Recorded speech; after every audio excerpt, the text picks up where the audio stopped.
बचपन से ही दिखने में सुंदर नहीं थी, लेकिन अमीर बाप की बेटी सृष्टि पर उसकी माँ जान छिड़कती। मेरी बेटी कितनी प्यारी है, भगवान सबको सृष्टि जैसी बेटी दे। सृष्टि धीरे धीरे बड़ी होती है। एक दिन सृष्टि की सहेली कहती है, तू दिखने में कितनी अजीब सी है, लेकिन मैं जानती हूँ हम सब में शादी तो तेरी ही होगी। तेरे पापा अमीर जो हैं। और बता नहीं सकते यार, दहेज तो हर कोई देता है, ये क्या ज्यादा ले जाएगी अपने पति के लिए? अरे बड़े शहर में कोठी है इसके पापा की। अरे पापा की है ना, कौन सी इसकी है? इसकी होती तब तो कोई भी लड़का इससे शादी कर लेता। अरे पापा की मतलब पापा की है तो मेरी ही है ना? किसने कहा? अब तेरी तो तब होगी ना जब तेरा भाई ना हो। वैसे भी शादी के बाद सारी प्रॉपर्टी भाई के नाम होती है। सृष्टि समझ जाती है कि उसे किसी भी हालत में माँ बाप की सारी प्रॉपर्टी को अपने नाम करना है, लेकिन कैसे? एक दिन सृष्टि का भाई शीनू कहता है, बहन क्या कर रही है? तुझसे एक बात करनी है। अरे हाँ हाँ करना, मैं तो तेरी बहन हूँ। बहन मेरी लाइफ में ना एक लड़की है, बहुत अच्छी है। मैं सोच रहा हूँ माँ और पापा से बात करूँ शादी के लिए। सृष्टि को समझ में आ जाता है कि भाई की शादी होते ही भाभी उसे एक दिन भी घर में बर्दाश्त नहीं करेगी।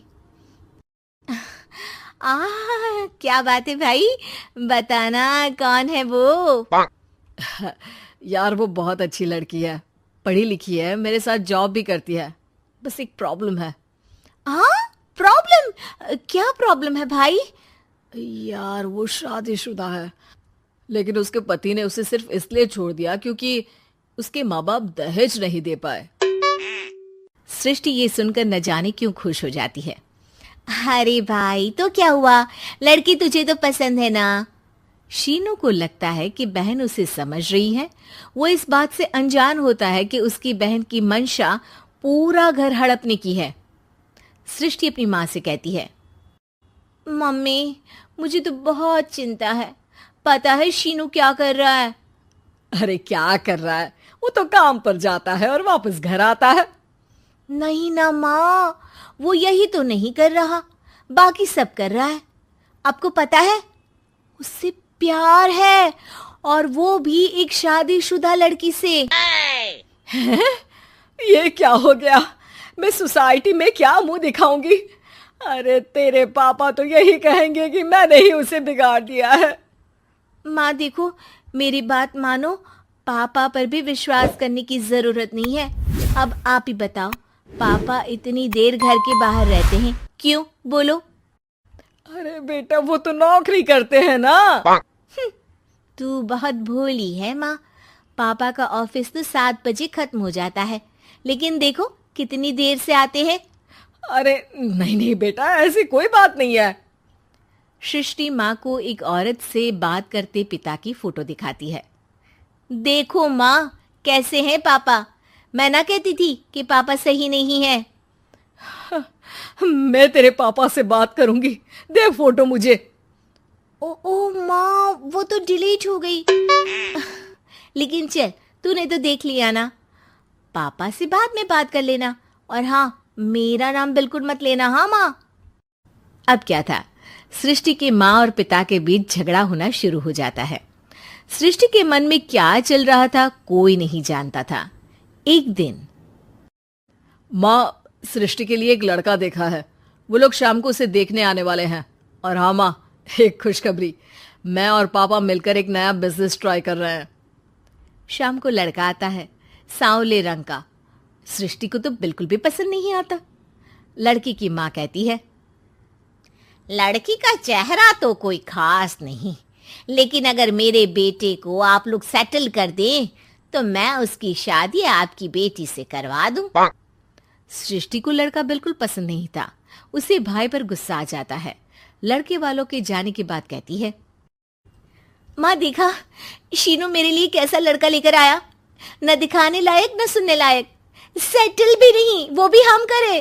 अरे माँ, मैं जानती हूँ ये मेरी शादी किसी भी घर में क्यों करवाना चाहता है। अरे कैसी बात कर रही है बहन, तूने तो देखा ना, लड़के को मैंने ही मना कर दिया तुझसे शादी के लिए। जिसने लड़का बताया था उसने उसकी बहुत तारीफ की थी। बात आई गई हो जाती है, लेकिन सृष्टि का मन शांत नहीं होता। क्या करूं, कुछ समझ में नहीं आ रहा। मेरी शादी हो गई तो ये लोग पूरी प्रॉपर्टी शीनू के नाम कर देंगे, मेरे हाथ तो कुछ लगेगा ही नहीं। तभी सृष्टि को आइडिया आता है। वो किसी वकील को फोन करती है। जी देखिए, अगर आपके मम्मी पापा का तलाक हो जाता है तो आपके पिता की आधी प्रॉपर्टी आपकी माँ के नाम हो जाएगी, फिर उसे वो किसी को भी दे सकती है। सृष्टि अब माँ को बेटे के खिलाफ भरती है। माँ, शीनू पर नजर रखा करो, वो जिस लड़की के प्यार में है ना वो शादीशुदा है। यहाँ आएगी, सारा पैसा रुपया जमीन जायदाद सब हड़प लेगी। पापा का भी हाल तुमसे छुपा नहीं है। ऐसा ना हो कि मैं और आप एक दिन सड़क पर भीख मांगे। हे भगवान, मैं तो जीते जी मर जाऊंगी अगर ऐसा हो गया तो। ऐसा हो गया नहीं माँ, ऐसा ही होगा।